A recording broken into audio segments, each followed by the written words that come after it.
Hello F11 members, and welcome back to the fundamentals of post-production video tutorials for issue 43, August 2015. Here in part 2 I'd like to carry on where we left off in part 1. I'm back on the banks of the River Lot on our recent trip to France, and I've processed a picture here which I'm really quite pleased with. But one thing, just a couple of things need my attention, and one of them being the fact that I used a filter for this picture, the little stopper, to give me a slower exposure. And if I hover my cursor up here, you'll see I had a minute exposure at f11 using the little stopper filter.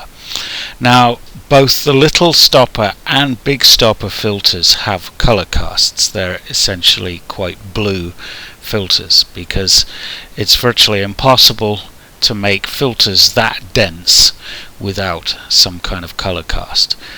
But all is not lost, because the color cast affects the whole of the picture. It's a relatively simple thing to remove that color cast from the image. So I just want to take you from the riverbanks of the Lot to our garden actually, and what I want to do here is just take you to a test I've just shot in our garden. And what I have here are two images, possibly the best pictures I've ever taken. On a sort of overcast but relatively bright summer's day, I've done this shot of a wall there with some colours in, and I've set up a white reflector there, and that is an unfiltered picture, shot raw of course. The next one is a picture shot exactly the same frame, but I'm using my little stopper filter there, and you can see if I flip between the two, the color cast between the two. So what I'm going to do here is ascertain what the color shift is that my little stopper filter has. And the fact of the matter is that every one of these filters is different, so whatever I find will not be applicable to you. But I've done the test for my big stopper filter, and by the way, it takes a correction of a whopping great 4000 Kelvin, plus 4000 Kelvin, to take out the blue cast in that filter. With the little stopper it's much more subtle, much less of an adjustment, but I need to find out just how much so that I can, if I want, apply that kind of correction to every picture I take with the little stopper filter, and thereby ensure that the color cast of the filter is neutralized. So to do that, I'm going to start with the picture, the unfiltered picture, and if I just go to the develop mode here and come down to the temperature tab, and I'm going to use the white balance selector here and just move it over onto the widest part of the reflector and click on that. If I click on that, it's made a color correction of 6500 and a tint of -13 to the picture. I'm just going to do that again just in case there's any discrepancy in what I've done in the area of the reflector I've selected, and it does exactly the same thing again. So now if I go to my next image, the one without the filtration, and if I do exactly the same thing here, and there is the end result. So let's look at them side by side, those two pictures. And if I go to grid there and select them both and then press the N key, I see them side by side, and to my eyes they look identical. Certainly any kind of color shift there is impossible to determine with my eyes anyways. So let's just go back into the develop mode here and flip between the two. Okay, so that's the unfiltered picture,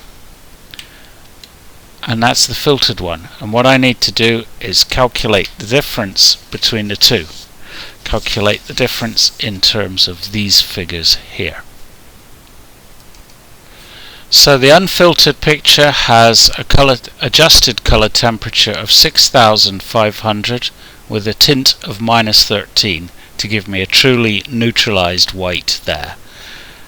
The other image has a white balance adjustment of 8900 and a color tint of -7 to neutralize the white. So doing my calculations here, the difference is plus 2400 Kelvin and plus 6 on the tint that I need to apply to every image that I shoot with my little stopper filter to neutralize the effect of its color cast. Okay, so I suggest you do the same with any filters, little and big stopper filters that you've got. So now let's go back to my shoot here in France, and I want to go to a picture here on the banks of the Lot, and it is this one here, which I've just processed, and you can see it's got quite a blue color cast because of the use of the little stopper filter. So now what I'm going to do, come down here as shot, I'm just going to highlight that the color temperature. I'm going to calculate my correction. 2400 has to be added to 5100, which will give me a white balance of 7500 Kelvin. So let's just put that in there, and I need a tint of +6, so I'm going to put that in too, and there is the neutralized picture with the blue taken out. And I think you can agree that looks quite natural and believable, and I'm very happy with that. So that's a very useful thing to be able to do.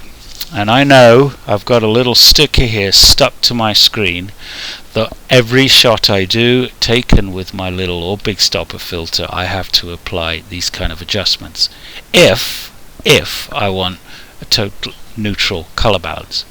But of course that slightly blue tone to the filter in terms of the little stopper and the big blue tone to the filter in the big stopper can be sometimes quite an interesting effect. So I don't always neutralize it completely. It is a matter, purely subjective matter.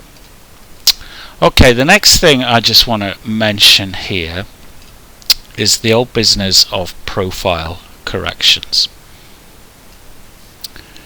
Now deep within the menus of my cameras, in particular the 5DSR that I shot this picture with, there is a function called correction of lens peripheral illumination and aberration. I can set that in camera and it corrects the uneven coverage of the lens and also any chromatic aberrations.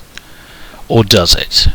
Well, it would do if I was shooting JPEG, but as I'm shooting RAW, the RAW has come straight from the memory card unadulterated, and if I did want to do any of those kind of corrections, I would need to do it now at the software phase, and this is what this is all about. If I go here to profile,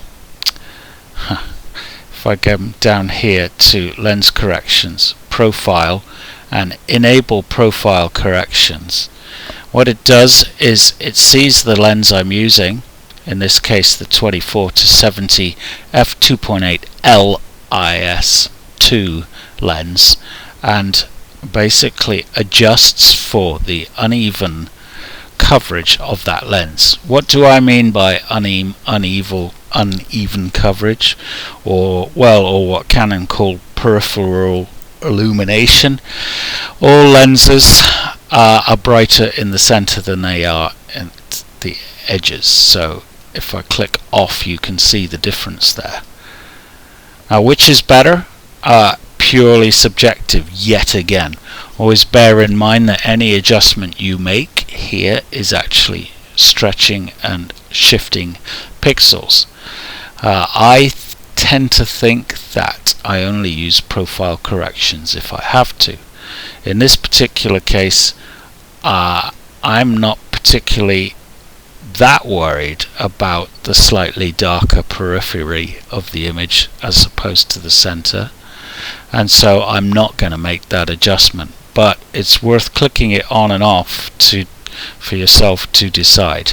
In this particular case, actually I'll keep it on for now. I know that Nikon have the same adjustments in camera, but as with Canon, it's not going to affect your raw images. So it has to be done here when we're doing our stuff in Lightroom. The other thing to do is just have a look at here, and this bit here, remove chromatic aberrations. Now again, all lenses have chromatic aberrations. The better the lens, the less they have, but sometimes, particularly with super wide angle lenses with high contrast lighting and really hard high contrast edges, you can start to see a little bit of purple fringing occasionally creeping in, and that's when I would tend to use the chromatic aberrations. If I just zoom in on the picture now, really, if I click on and off the chromatic aberrations, I can't see the blindest bit of difference. So it's clearly not something that I'm going to be worrying in the middle of the night about. Okay, so that's it. With lens corrections, always be aware of what they're doing. Some people apply them all the time. I choose to be selective.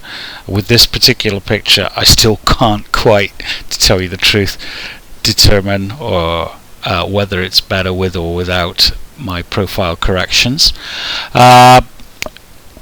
In terms of adjusting color balance for filters, taking color casts out, I would suggest that's a very useful thing for you to master and understand. Okay, that's that for this month. Thanks for your attention. Please do send us your suggestions for what you would like to see in these tutorials, and in fact in any section of the monthly online magazine. We always want to hear your feedback and thoughts.